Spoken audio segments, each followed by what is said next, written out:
Nike, sebuah jenama pakaian sukan paling terkenal dan terbesar di dunia. Dalam lebih kurang 50 tahun, impian seorang pemuda bertukar kepada syarikat gergasi yang menilai lebih 100 juta dolar. Dan untuk video kali ini, kita akan lihat bagaimana sejarah pembentukan jenama Nike itu sendiri. Check it out.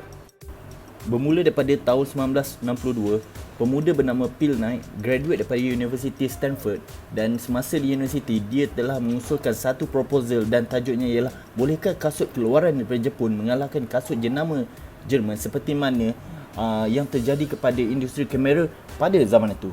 Ikutan daripada itu membuatkan dia terfikir, adakah kasut dari Jepun boleh mengatasi jenama Puma dan Adidas yang pada masa itu sangat popular di Amerika? Phil Knight sangat obses dengan idea dia dan ia mendorong dia untuk ke Jepun pada November 1962 dan mula mencari dan mengkaji bagaimana untuk mendapatkan sebuah kasut yang berkualiti untuk dipasarkan di Amerika Syarikat. Kemudian di Jepun, dia telah menemukan satu kedai kasut yang menjual kasut dengan kualiti yang agak baik pada masa itu, dan kasut itu adalah jenama Onitsuka Tiger.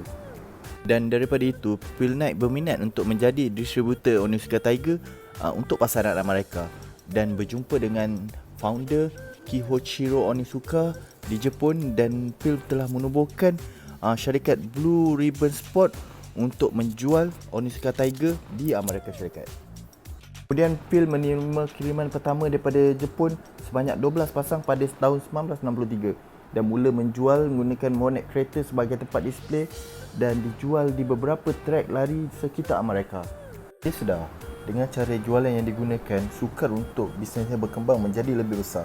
Phil telah berjumpa dengan bekas coach di University Oregon yang lebih pakar tentang kasut daripada Phil, iaitu Bill Bowerman. Dia seorang coach yang famous di Amerika pada masa itu. Dia sudah melatih beberapa Olympic atlet dan dia sangat suka dengan kasut Onitsuka Tiger, dan Bill juga setuju untuk bekerjasama dengan Phil.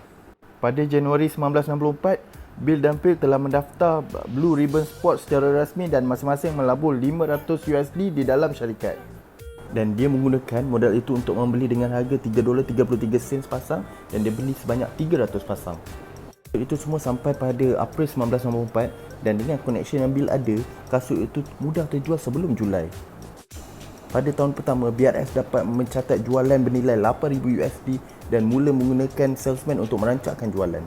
Tahun 1965, pendapatan jualan mereka telah meningkat kepada $20,000 dan mampu membuka gudang pertama mereka di Santa Monica pada tahun 1966. Dari itu, Phil menguruskan bahagian pengurusan perniagaan.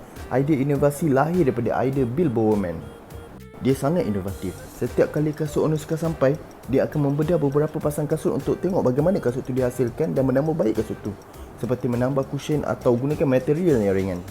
Sebabkan tu, dia sering menghantar nota ke Jepun untuk mencadangkan perubahan pada kasut, dan kemudiannya dia diberi peluang untuk mereka kasut untuk diorang sendiri. Salah satu rekaan Bill yang digunakan sebagai pasaran utama ialah The Cortez, dan ia menjadi kasut paling laku pada tahun 1968. Kerana The Cortez, jualan BRS mencecah $300,000 pada tahun 1969. Dan bagaimanapun, masalah utamanya ialah ia sangat berjaya tetapi tidak dapat memenuhi permintaan pelanggan. Kali kasut sampai daripada Jepun, ia akan habis dalam masa yang singkat, tetapi pihak Onitsuka tidak membantu menyelesaikan masalah itu. Ini kerana pihak Onitsuka hanya memfokuskan jualannya di Jepun dahulu, dan apa saki-baki yang ada barulah dihantar ke Amerika. Phil dan Bill tahu dia perlu berkembang dan tak boleh sekadar menjadi pengedar sahaja. Mereka menyedari The Cortez mempunyai potensi, dan dalam masa yang sama mereka bakal menamatkan kontrak kerjasama The Cortez, dan jadi mereka bebas untuk menghasilkan The Cortez mereka sendiri. Kebetulan kontrak mereka tamat pada tahun 1972 dan tidak lama selepas itu akan berlangsung Olimpik di Munich, dan Phil dan Bill mempunyai masa yang cukup untuk langkah-langkah yang lebih besar. Di tahun 1971, mereka mula menggunakan jenama sendiri, dan salah seorang pekerja mencadangkan jenama kasut itu dipanggil Nike diambil dari nama Dewa Kemenangan Greek. Kemudian selepas itu dia perlukan logo, dan dia telah pergi ke Universiti Berdekatan dan berjumpa dengan Caroline Davidson dan minta dia untuk membuatkan logo untuk Nike. Dengan pelaburan kos logo $35, dia akhirnya mendapat desain The Swoosh.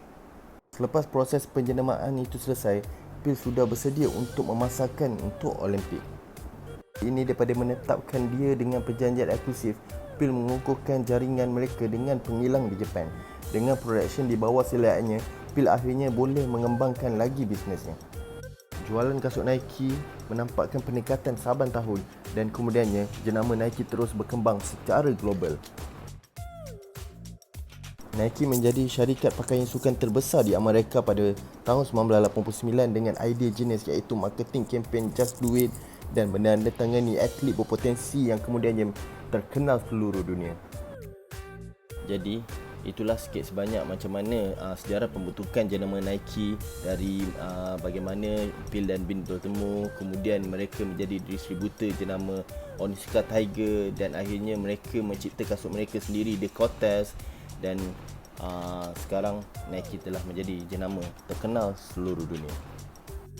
Dan akhir sekali, terima kasih sebab menonton video ini dan jangan lupa untuk install Gorilla Apps untuk beli kasut, untuk tengok legit check dan untuk tahu news terbaru berkaitan dengan kasut, dan jangan lupa follow media sosial Gorilla Sneakers.